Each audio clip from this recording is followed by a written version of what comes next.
for like 6 more months. I mean, they're talking until, at least in England, until like social distancing until the end of the year, which is like fucking nuts.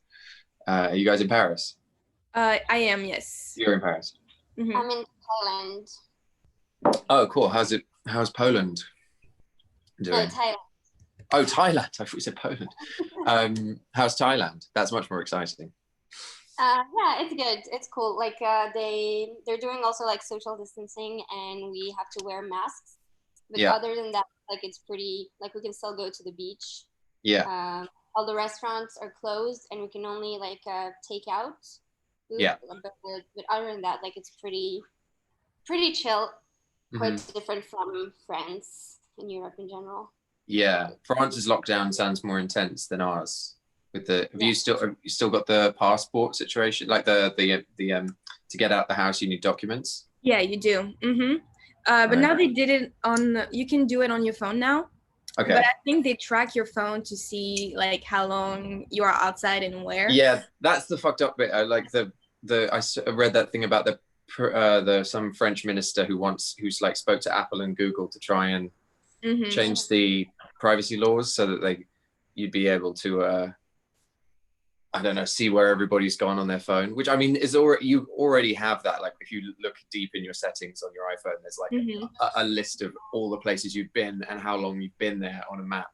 With the first time you ever see that, you're like, whoa, you can turn it off, but it's, I don't know. I don't like the privacy element of it. Although we are talking on Zoom, and Zoom is like, I don't know. Yeah, I heard sent me an article about how it's like basically spyware. Yeah, it's weird because like everyone is using it, but like my dad was like, "Oh, don't use Zoom." I was like, "Oh, well, I have to for meetings." Yeah. It's because it's so useful. I mean, like compared to I've been talking to people on Skype, and like it's just not as good. And Zoom, it's just filled this place of like being able to have like 30 people all talking at the same time, and it's not a problem. Skype is like you get this feedback loop and like all the sound goes mental, but it does seem like it's prime like territory for hackers and stuff, or like people just like going into school, like when there's been like people having homeschooling, and then some hacker will just come in and like play porn in front of all the kids, or like, you know, it's sort of weird shit going on like that. I don't know. Internet's weird. Okay, so we have shared the video on YouTube. Okay, cool. So people are able to see you now. Hello, YouTube. And yeah, so like we asked people to like send all the questions that they had for you. So yeah, we have a selection here, so we can cool. Whatever you want. Fire away. Okay. Do you want to start, Aurelia? Yeah, sure. What was it like filming your last few scenes on The Last Kingdom? My last few scenes, what does that imply? My last few scenes, I feel like I've been like like the new season hasn't come out yet, so you just mean how was it to film the scenes that I filmed on the last season? I think so, yeah. Yeah, it was good. It's just like all the other ones. I can't talk about it. I feel like I've been fucking doorstepped by a journalist or something, and they've like asked me a real pertinent question. What was it like? It was hot. It was really, really, really hot. It was like middle of summer in Hungary, and it was 40 degrees, people passing out from heat exhaustion. Me and Jamie Blackley, who plays Eardwolf, my right hand man on the new season, we were filming these battle sequences, and we were out in a field at like 40-degree heat. I was going to say on horses, but we actually weren't on horses. We were on mechanical like saddles to make us look like we were on horses. There's a really, really, really cool shot of us going into battle at the front of a charge, and those horses are not real. But it's because in order to get the camera to line up perfectly and not pull, like if you have a real horse and a camera on a truck, like it's not going to work. So it's just to keep us in focus. We could have done it with real horses. We're very good at riding horses. So yeah, the last few scenes were just like lots and lots and lots of battles, loads of blood and dirt and just unbelievable heat and wasps and crosswords. Actually, me and Jamie got really into trying to do cryptic crosswords. And yeah, that was most of our days. Yeah. So my brain broke for a second there when you asked me that question. I wasn't sure how to answer it without talking about the story. Okay, so next question is, what's the last thing that you watched on Netflix? The last thing I watched is Tiger King. Yeah. Just the best thing I've ever seen. I love it so much. I saw the Louis Theroux documentary about where he went to see Louis Theroux. He's a British documentary filmmaker, and he used to do this thing called Weird Weekends, where he'd go and like hang out with wrestlers or UFO guys in Arizona or Nevada, or people who think that they talk to extraterrestrials. And he did one with Joe, what's his name? Joe Exotic, years ago. And it was just as crazy back then. In that episode of Louis Theroux's thing, there was like a tornado that was going to maybe come through and hit the zoo. And he was talking about like shooting, Joe Exotic was talking about shooting like 250 tigers. He's like, I'll do it, I wouldn't hesitate. Joe Exotic is always talking about shooting people in the head when it hasn't come up. He's always like going like, listen, man, I'd shoot without hesitation. I'd shoot you in the head rather than my tigers. It's like, I didn't even ask about why are you talking about shooting anybody? He's like, without hesitation, I'd shoot you and I'd shoot you. It's like, so nuts. Yeah, I loved it. Highly recommend if you haven't seen it. Someone asked, do you want to do something new beside writing, beside acting, sorry, like writing a book or maybe creating your own show? If so, do you have any ideas? Yeah, I'd like to write something. I'm using this quarantine time to work on this script idea that I've got, which is pretty out there as an idea. I don't know if it makes any sense yet. So I'm trying not to like judge it too hard and just write without even any idea of like structure, and then later on make it more into something that would be watchable for other people. But yeah, this quarantine time has been like really great in terms of me being creative. Like usually I don't want to do creative stuff. Like I find it difficult to, it's not that I don't want to do it, it's just I find it difficult to be self-motivated, and like it's crazy. I'll be like, today is going to be the day that I'm going to write oh my God, it's bedtime. It's like, I get up and I'm like, today will be the most productive day. And now I just spent 17 hours playing Civilization 6, it's bedtime, you know, like without even realizing it. And so this time has been like, I get up 8 o'clock in the morning, well, even earlier. I don't have any blinds at the minute in my bedroom. So it's just like morning, you have to get up, and it's so bright in my room. And yeah, I just draw and write basically all day. So yeah, this is good time for creativity for me. And bake banana bread like everybody else in the world. Are you guys baking banana bread? No, not yet. I was thinking about it, but not yet. I got some bananas in the fridge that they're gonna get baked for banana bread today. I just brought them like 2 days ago, and I was like, I should make it, but I've never made banana bread before, so. It's really easy. Also, you should wait for the bananas to get like really brown, and then do it better. You want overripe bananas. Yes. So next question. You're also known for like all of the actions that you do for the planet. Is there a book that you can recommend for me to understand more our planet more and climate change effects? Yeah, there's this one, which is depressing. Depends what kind of book you want. Whether you want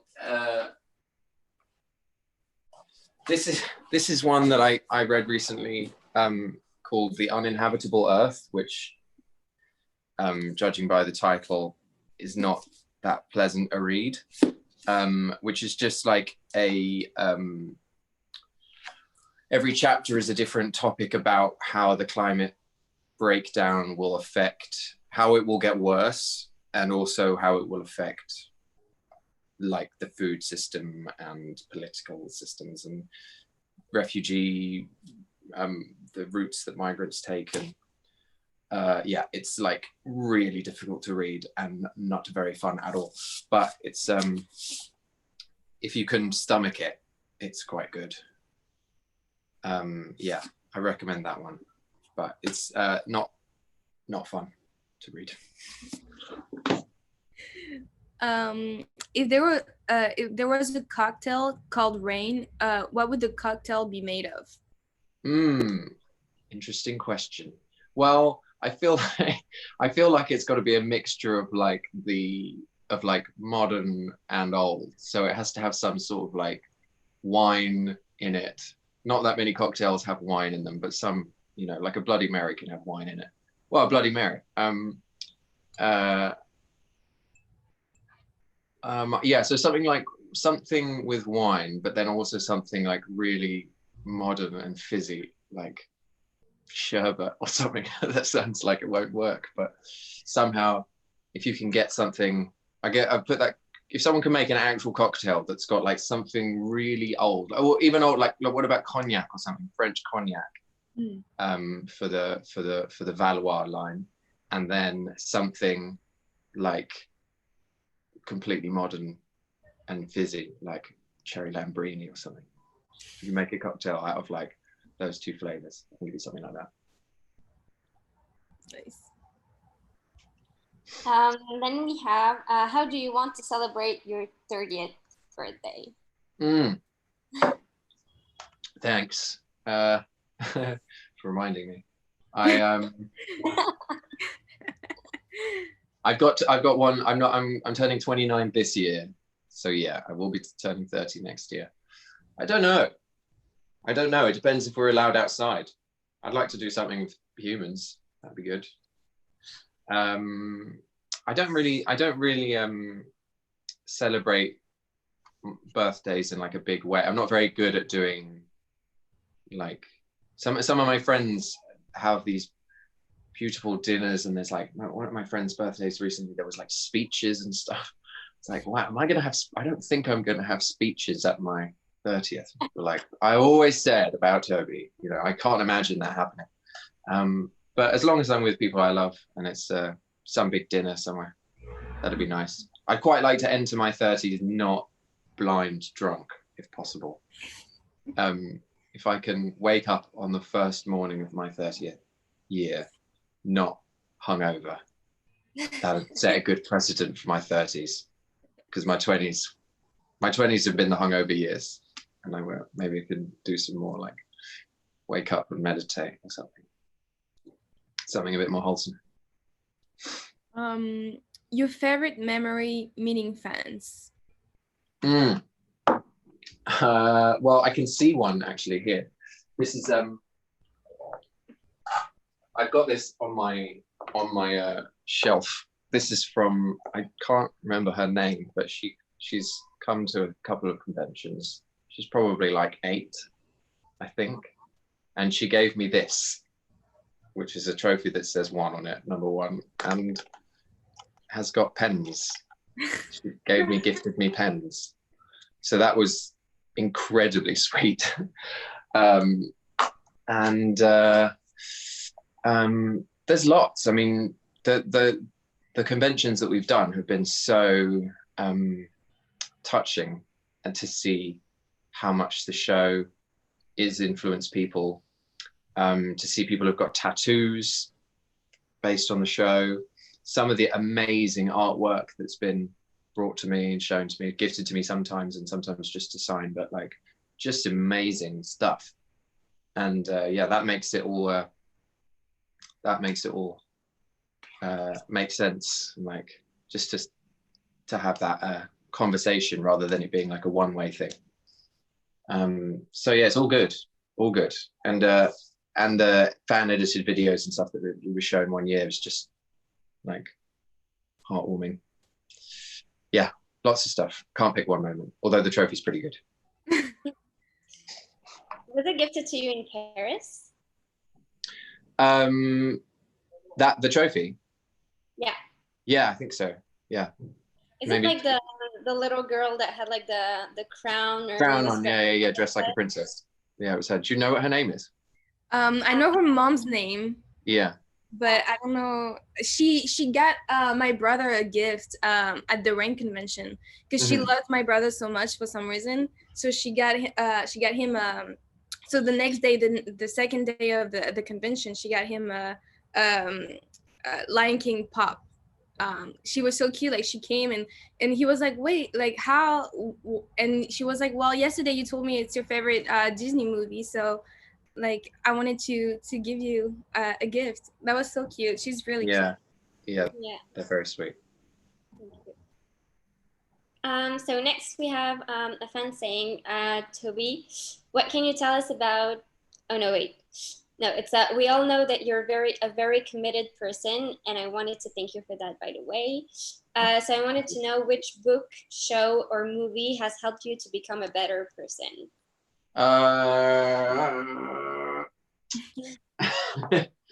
Let me think.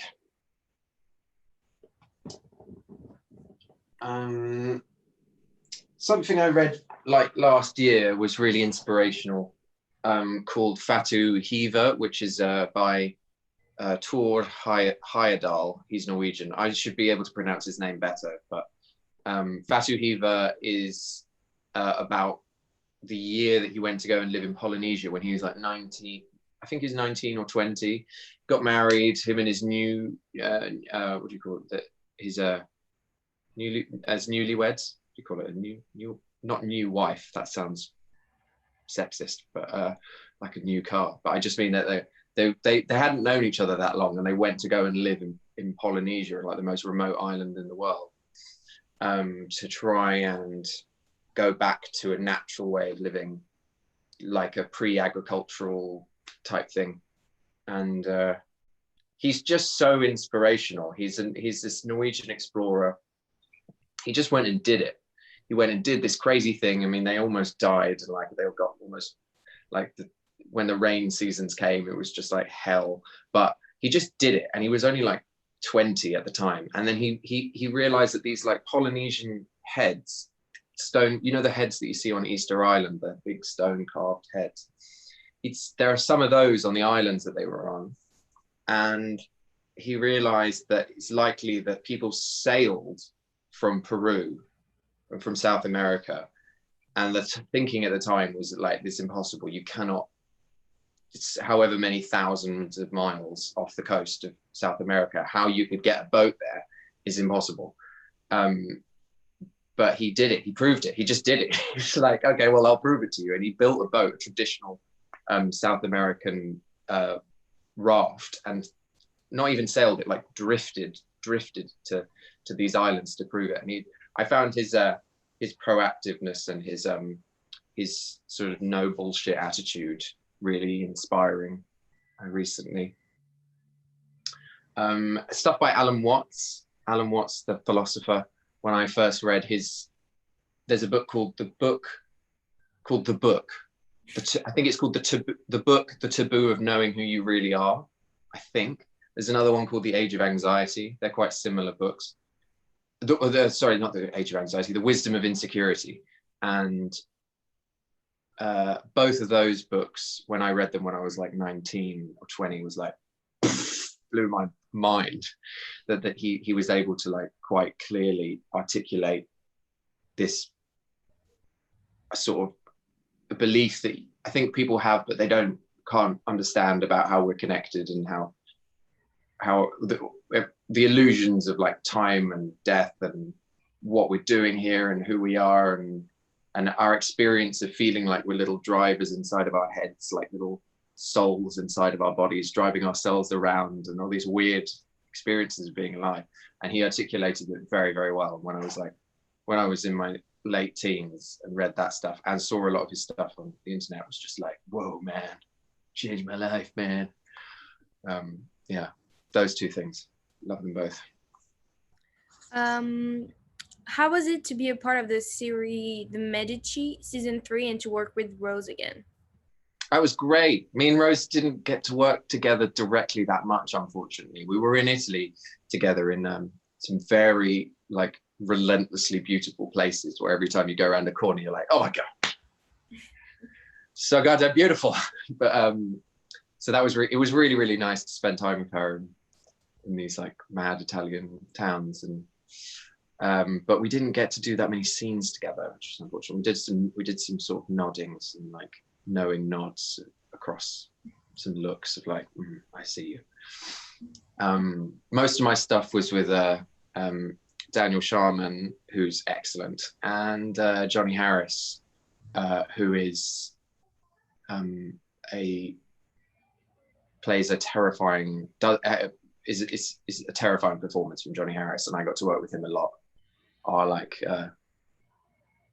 back and forths are very good. Yeah, it was great, and we shot on location in these amazing places. Volterra was a town that we shot in a lot, and I think they have the oldest municipal building in Italy, and we filmed in there with all these tapestries on the walls, and I mean it's just so incredible and looks amazing.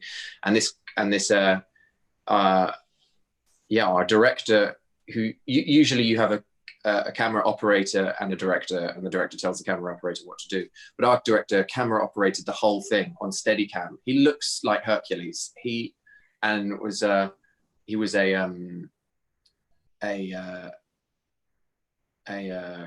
horse stunt rider when he was younger. Like, I mean, he's just like an action man, and shot everything on Steadicam, which is like an incredibly heavy setup of a camera to wear. It's like having a guy on your back, and also like you'll have a camera and it's attached to an arm and it's out there, so the added weight of the camera, I mean it's just a lot. And he wore that camera all day, and like, I mean, he just managed to shoot so fast because he knew exactly what he wanted, didn't have to like relay it through a bunch of people, you know. It was really, really great way of working. And because like time is money on a show, like because you shoot really fast, it makes it, you can convert that time into money thing, so it makes it look really epic. You know what I mean? You know, you get more bang for your buck when you shoot that way. So yeah, I don't know when it's coming out. Very soon, a couple of weeks. Excited to see it. What is your favorite thing to do when you're in a new city or country? Yeah, that's a really good question. Because what do you do? Like when you go to, every time I'm in New York, I'm like, I'll just go to the galleries. You know, you end up going to the museums and the galleries. I wouldn't go to the galleries. Well, that's not true, but like you spend more time in museums in other cities than you would in your own city. You don't like, I don't go up and like wake up and I'm like, I'm gonna go to the museum today. It's difficult. Like, I guess the best thing to do is to just meet people somehow. If people who are really, really good at meeting people seem to have the best time in new places. Go to gigs, I think, this is my new policy. When I am allowed to travel again, who knows when we'll be allowed to travel again, but to go to music venues, I think, see live music and meet people. I'm not very good at just walking up to people and being like, hello, I'm new here. But I just go with somebody who's good at that, and then I'll just stand behind them. Yeah, Japan. I want to go to Japan so bad. Top of my list. What would you like to be remembered about? What would you remembered for? Yes. Yeah. What would I like to be remembered for? I mean, I suppose for good performances as an actor, that would be good. If rather than people being like, who? I mean, hopefully remembered by my kids as a good dad when they come along sometime. And that my kids aren't like, who? It was your dad. Who was it? It was your dad. Toby was your dad. Oh yeah, right. Yeah, oh yeah, oh dad, yeah. Oh, that guy. Yeah, if my kids remembered me, then I did well. Yeah, I'm sure they will. I'm sure they will. Do you find the film industry in London or the UK to be as good as it is in LA? No, it's not as big. I mean, it depends what you want. LA is like, I mean, I haven't spent that much time in LA, but when I do, it's like the whole town is geared towards actors. I mean, which is good in a way. Like the industry is everywhere, and so it feels like there's this energy. Everyone's like making movies. It's all leading towards movies. It does mean that there's like so many actors. It's ridiculous. There's like 200,000 actors in LA. I think that's the number. So when you're like, I'm an actor, people are like, okay, sure you are. No, I'm an actor too. You know. But it does feel more sort of energetic. The city feels more energetic, and also it's good. I found like the auditions that I did out there, it's great because when you drive there in your car, you can scream as loud as you want. Like you can go to an audition like screaming your head off and like singing really loudly and being stupid, and it helps to sort of like get rid of some of the initial nerves and the sort of feeling of like like when you, rather than when in London you're like on a train being like, excuse me, sorry, excuse me, I'm not coming through, and then you have to go in and maybe like have an emotional breakdown or like, you know, do some high octane scene, and if you've just like been so careful on the train and been like, sorry, excuse me, it's difficult to transition. But if you've just got like in your car for like 40 minutes straight, it makes it easier to let go. And the weather's better. Mm-hmm. Yeah. Where do you see yourself in 10 years? No idea. Absolutely no idea. Yeah, can't answer that. I would have liked to have done a degree by then because I didn't go to university, so I would like to do some kind of degree somehow, although it's difficult to take the time out if you do it as an actor, take 3 years out, because then people really are going like, who? But if I could do an open university degree, maybe I'd do like so it takes like 6 years, so I've got a few years before I'd have to start to make it to 40. Yeah, if I can do a degree and I don't know, have something else on the side as well as acting, like I'm enjoying the writing thing. If I can get a project off the ground and make that work, I know things take like literally 10 years to get made, and there's so much TV. So, but yeah, I'd love to be on the other side of the camera at some point and do some of the other jobs. Can you do a degree online? Yeah, you can do open university degrees, which are like they're still, you still have a tutor and everything, but you do it remotely, and you have like a class, I think, that stay with you, and you do it on something like Zoom. Yeah, that'd be nice, but then you kind of miss out on the experience of actually being in university. True. But then a lot of people's experience of being in university was just like smoking loads of weed and like trying to get laid for 3 years and never doing any work. So maybe I wouldn't be missing out on that much. I don't know. What do you normally do in your spare time? What do I do to stay busy? I try and write. I play the guitar. I work out a lot at the minute, trying to keep some structure in my life when I'm not working. And I got into rock climbing recently again, which took up most of my time until recently when all the gyms closed. So I've been rock climbing a lot, trying to get good at that, face my fear of heights, which is intense. But then I think I've just got a normal fear of heights. I think everybody's got it, and some people can just like turn it off or like stop focusing on it. I'm really like, oh my God, I'm gonna die. But it's good to face your fears. Do you prefer playing a good character like Francis and Tommaso, or villain? Yeah. I don't know how to pronounce it. Ethelred. Yeah. I mean, there's pros and cons to both. I mean, Francis is the character I played for longest and was most attached to and knew the best. You know, we worked a long time on that show. Just the amount of hours that I put in was, it's the thing that I feel probably most comfortable and like I know what that's about the most. And that was great. Ethelred was my first villain, or my like only villain. And at first I was kind of nervous about it. I thought like, oh no, what if people don't like me and stuff? But that's the point. It's not you. People are not meant to like you. And I found it hard at first, especially because he's particularly cruel and horrible. But it's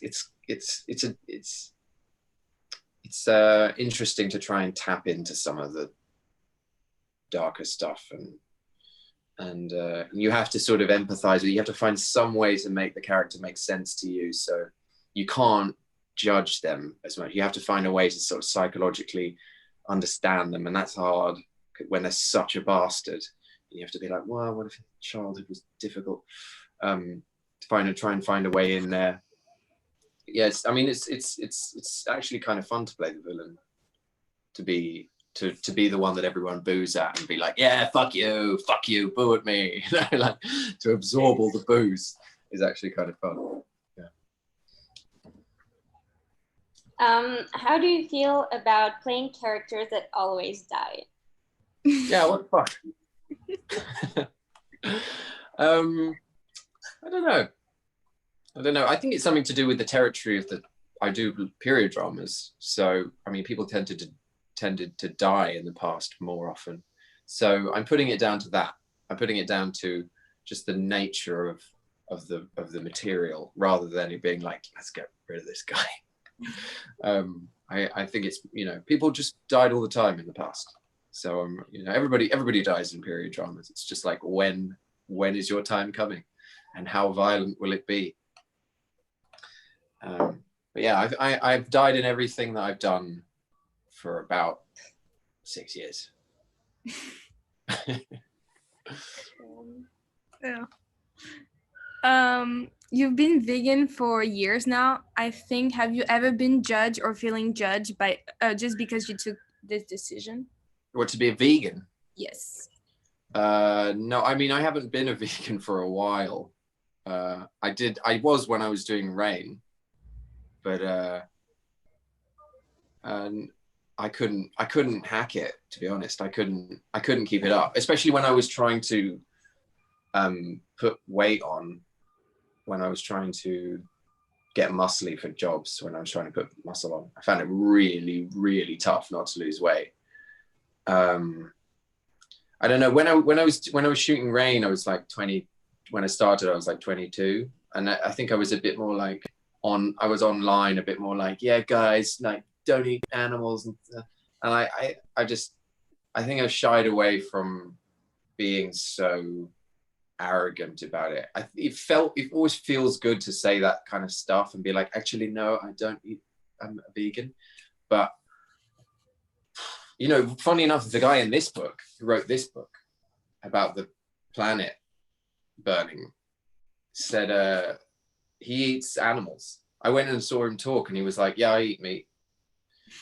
And I said, well, isn't the climate one of the biggest causes of climate change is the agriculture from the cows and stuff? And he's saying, like, the problems are so much more systemic and huge than your personal decision to eat meat. And what we're facing is so bad that you might as well, which I thought was a bit of a cop-out. But yeah, I try and stay away from being too judgmental. I feel myself being judgmental, and I have to, you know. Yeah. That's my answer.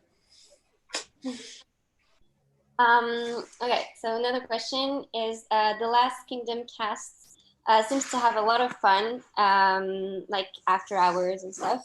Yeah. Like, what else did you do as a group, like besides the escape room? Oh, we hang out all the time when we're doing that job.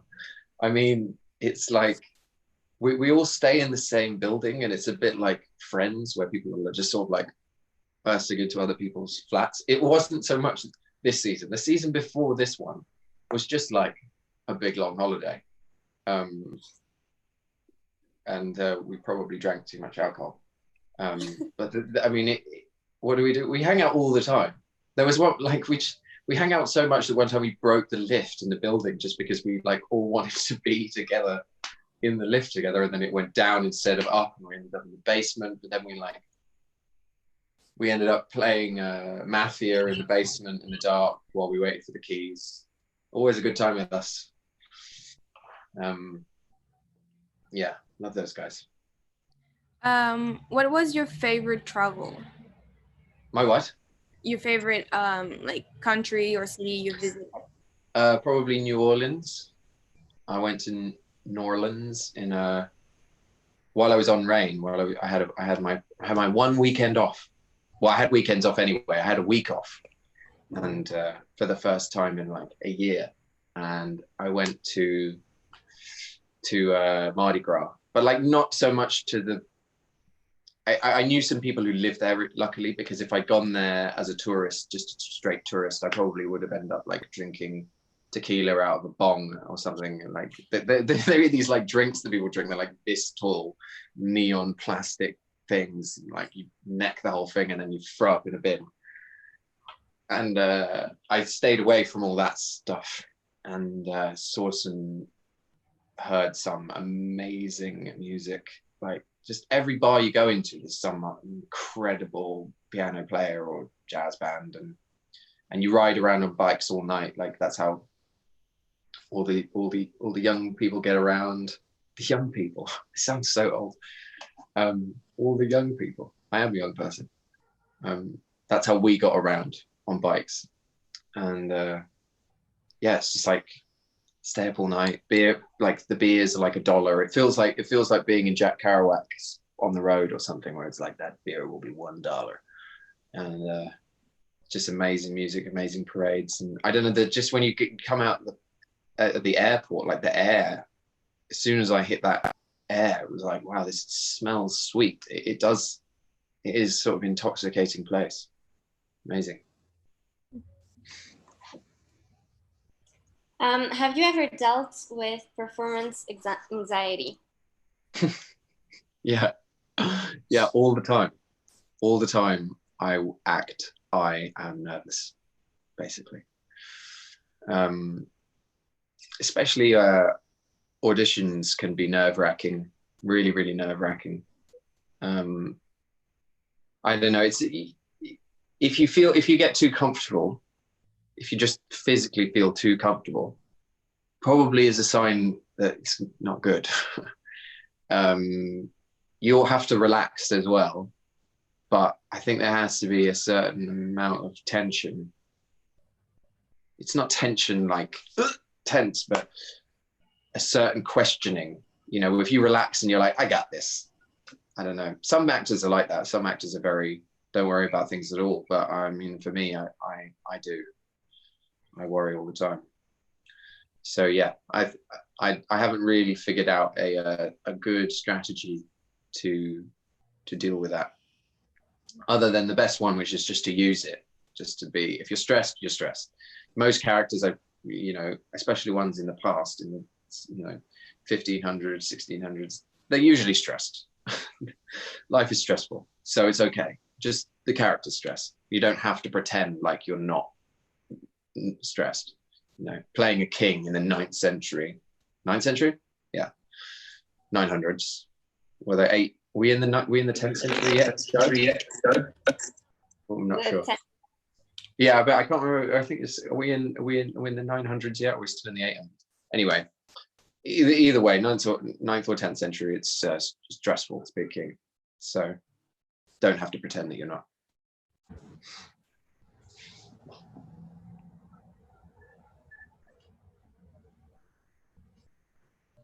What's the best purchase that you've ever made? Say that again. What's the best purchase you've ever made? The best thing that you bought? The best purchase. This sofa is pretty good. This velvet sofa I'm sitting on is quite good. Probably not the best purchase in my life, though. I mean, one thing that's the best thing I got. What's the best thing I've got? I mean, my guitar is the thing I probably spent money on, that I spend a lot of time with, and gives me the most pleasure for the money I've spent. You know, I like my fridge probably costs, well, no, I don't know. You know, so some things that you have to buy and they're expensive, but you basically like, I don't get that much pleasure out of my fridge. I'm not like, oh, this fridge is just making my life so much better, even though it is, you know, stopping all my food from rotting. But like the guitar is basically the thing I spend cash on that also makes me happy. Yeah.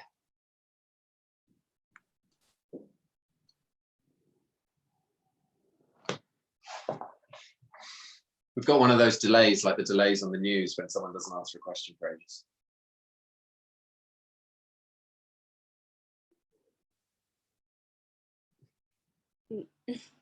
I think that we can't hear Aurelia. Oh, is she muted? Yeah. What's going on? I'm trying to there you go. headphones because my computer is like going crazy, but I think it's good now. Okay. You can hear me fine, right?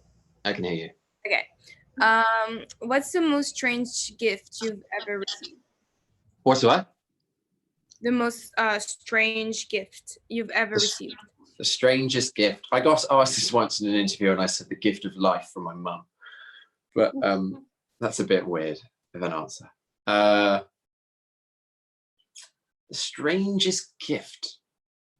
Well, this is maybe not the strangest, but this thing happened to me a few years ago, where I was doing the Artist's Way, which is it's like a, how do you describe it? It's a like a recovery for your inner artist. We bully our artists when we're young. People bully our artists and are like, you can't make things, you're no good at this. And then you like grow up and you never do any art because you've been told that you can't. And it's like a way to sort of recover from all that stuff that happens when you're young.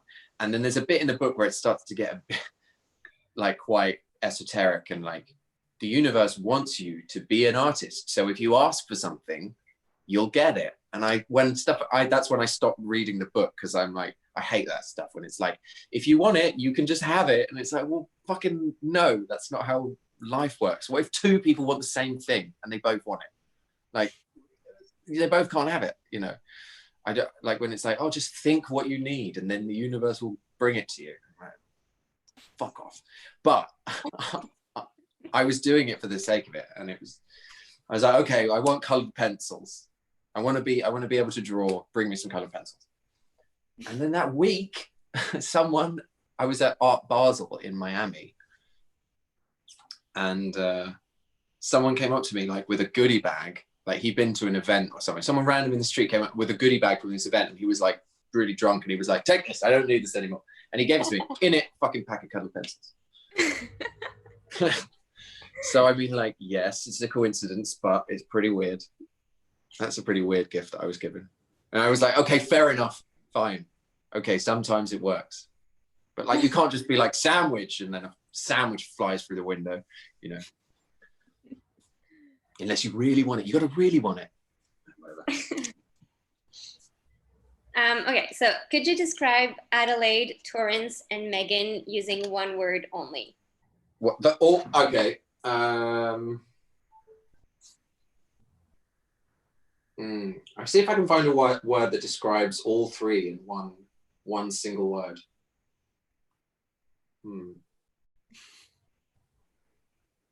Well, no, I can't. I'd probably say motherly, brotherly, sisterly. And you can probably guess which way around those relationships. Maybe Adelaide sisterly isn't quite right, because we played lovers on a TV show and that was quite passionate. But I mean, off camera, off screen, I'd say that those words sum it up pretty good.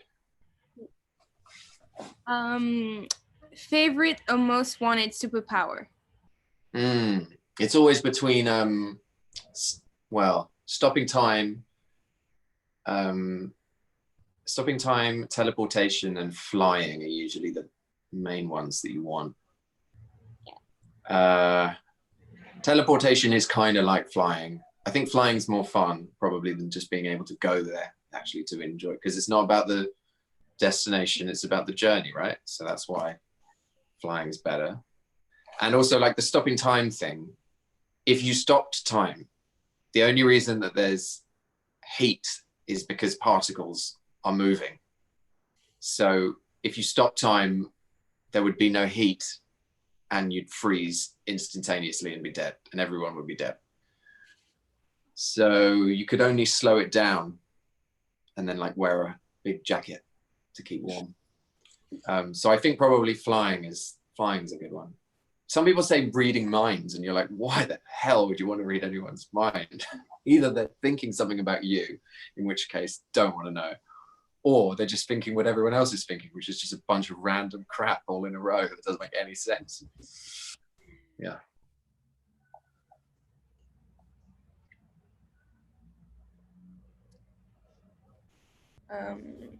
Or the power to be able to kill the plants that live in my flat. Say that again. I think she froze, so I'll ask the next question. Okay, sure. What was it like filming the blood pact scene in Fantastic Beasts 2? It was great. It was right at the end of the shoot, and I was brought, like, the movie had basically already been made, and it was a sort of late edition, and they were shooting like 3 units at the same time, and I mean just like an immense amount of work going. I mean the amount of work that goes into those movies is mad.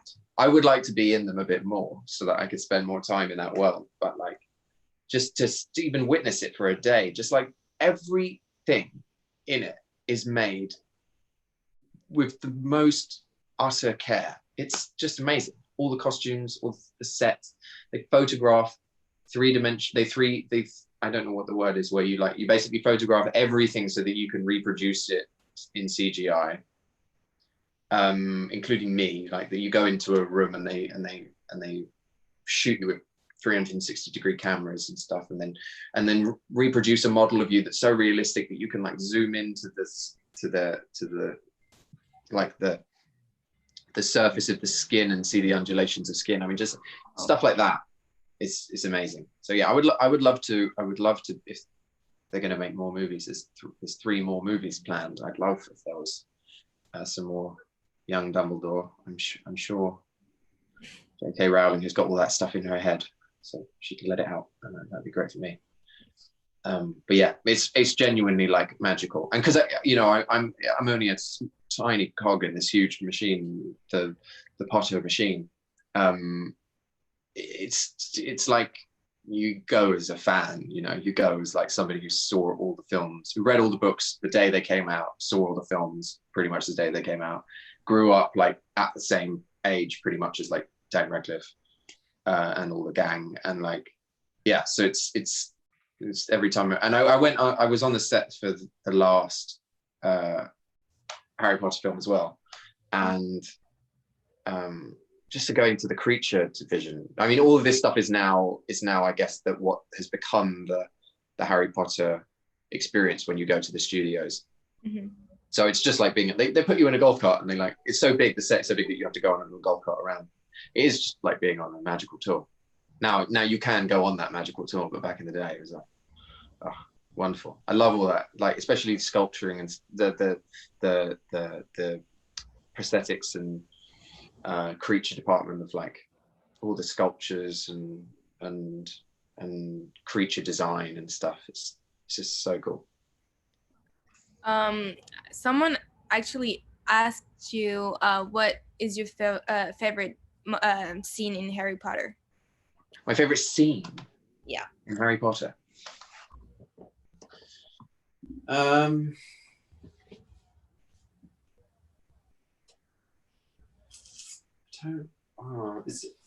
mean, the films, like, in my opinion, they get better.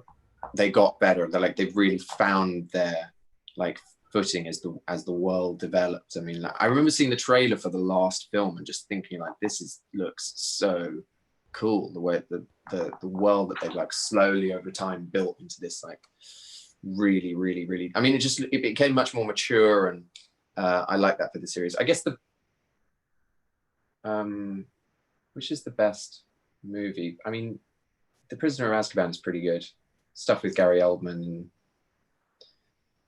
I don't know. It's difficult to put a finger on one scene that I loved. Also, I haven't read those books it's like a long time now. But yeah, ending made me cry. Oh. If you didn't play Francis, what character would you love to play? In Rain, or in anything? In Rain. Is there an ambulance inside your house? Yeah, it's very loud.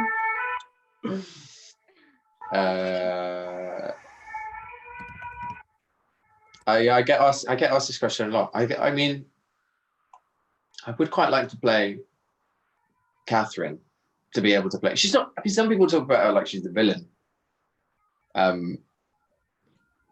But to play someone less on the light side, with one foot in the dark, you know.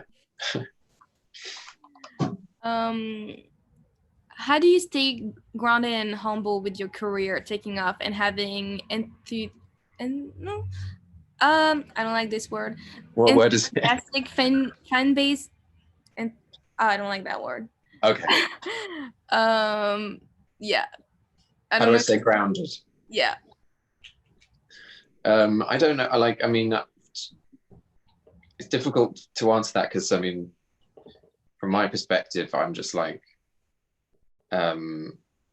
I've got loads of downtime when I'm not acting, and all that. I mean, most of my life is like pretty normal, interspersed with the occasional moment of like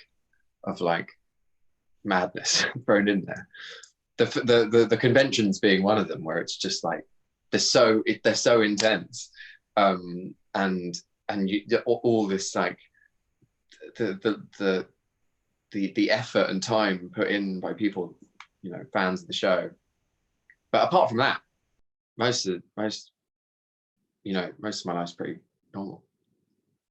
It's not difficult to stay grounded. Sometimes I see people on the train and they're like, "What are you doing on the train?" Like, I take the train.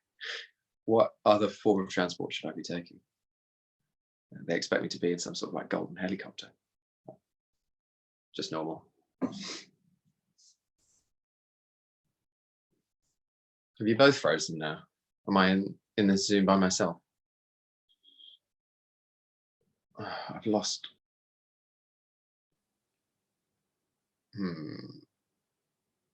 Just me.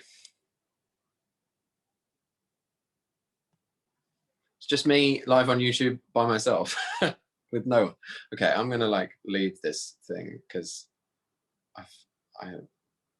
it's weird me just being by myself in here. Maybe they'll like come back and get me or something. I don't know. If am I live on YouTube? What's going on? Goodbye.